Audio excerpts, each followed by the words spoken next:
सबैजना नमस्कार, मेरो नाम चाहिँ पारस पोखरा।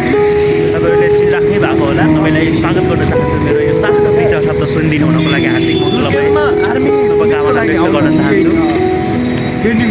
अब के भन्ने, गाउँघरतिरबाट पढ्नलाई आइयो सहरमा, सहरको पारा यस्तै रहेछ, पढाइ नहुने होइन। आज पनि यस्तै भयो, कहिले टिचर नआइदिने यस्तै भइरहेछ क्या। खै अब के भन्नु, म के भन्छु भने चाहिँ मभन्दा पछाडिका भावी पुस्ताहरूलाई जति पढ्नु छ गाउँघरमै पढ क्या, खतरा तरिकाले पढ होइन। सहरमा त यस्तै हो। अब के भन्नु, पढाइ हुन्न,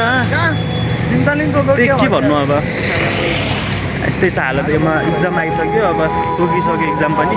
हामीहरूको पढाइ भने 0 लेभल छ क्या, पुरा पढाइदिनु के भन्नु। अब तिमीहरू के भन्न चाहन्छौ? के 2-4 शब्द त भन।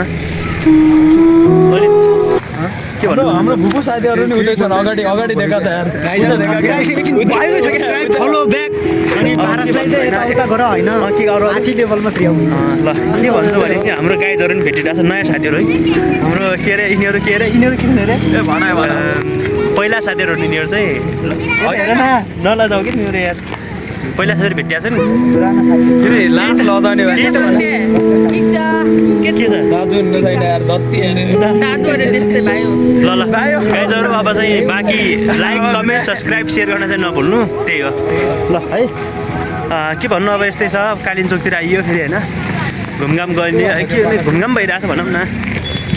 जे गर्नु छ गाउँमै गर, सहर त यस्तै हो क्या, रमाइलो हुन्छ। त्यही हो ल, सक्यो, बाई बाई। लाइक कमेन्ट गर्न चाहिँ नभुल्नु है गाइज। के कस्तो छ रियाक्सन?